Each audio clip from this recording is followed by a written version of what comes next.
Hey friends, so this week, just a couple updates on just kind of how I'm feeling. Overall, my itching level has decreased, which has been a huge blessing. The biggest issue I'm having right now is just kind of in my wrists. And I know for some people that doesn't seem like a big deal.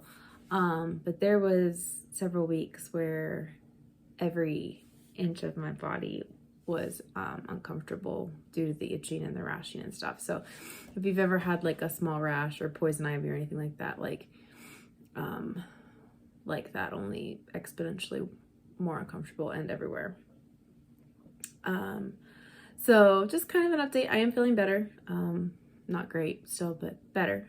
So this week I've been focusing on two things as far as food that the doctor wanted me to avoid, which was white sugar and then gluten. So for white sugar is actually processed from beets most of the time. So I've been working on either switching recipes with white sugar to cane sugar or coconut sugar, or trying honey and maple syrup as a sugar substitute as opposed to just like your traditional white granulated sugar. And then for gluten, I'm kind of just going lazy with this.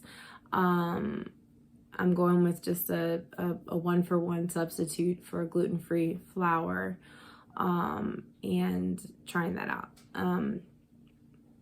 Having kids, going gluten-free overnight can get kind of expensive. So I did one recipe this week where I took my favorite brownie recipe and switched the gluten-free flour in for, the substitute, and then the sugar.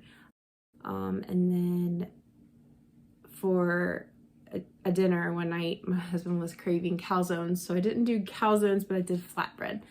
And so I did just the recipe as it called for regular, and then I substituted in the gluten-free flour for my batch to see how they worked out.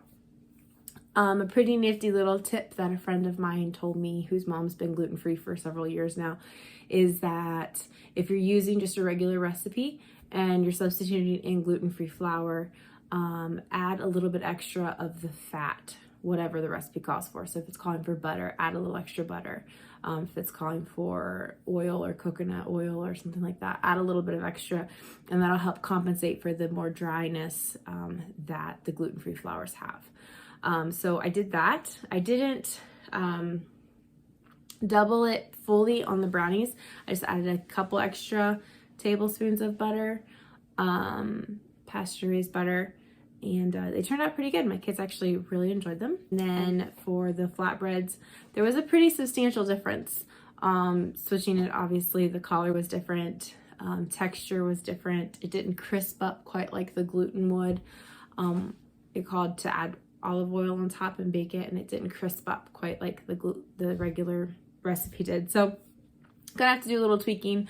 The biggest thing I would change with the flatbread recipes, I would just add more toppings. By the time I finished the recipe, it was a little scant. So definitely gonna add more toppings next time we make that. But overall, doing okay. I've been talking to several friends who have been having to slowly make some dietary changes. And for me, I would suggest just starting simple. Several years ago, I went completely gluten-free for a season, and it was super easy. But for some reason in this season of life, just with everything that's going on, this has been really, really hard for me. So I would really suggest really focusing in on something, and then accomplishing that. So for me this week and to next week, it's the white sugars and the glutens, just trying to find meal ideas that don't even have gluten or sugar in them. And then if for my kids, I make pancakes, then I just have eggs and bacon or eggs and sausage, which is what it is. So that's where we're at. Hope you guys are having a great week, and we'll check in with you next time.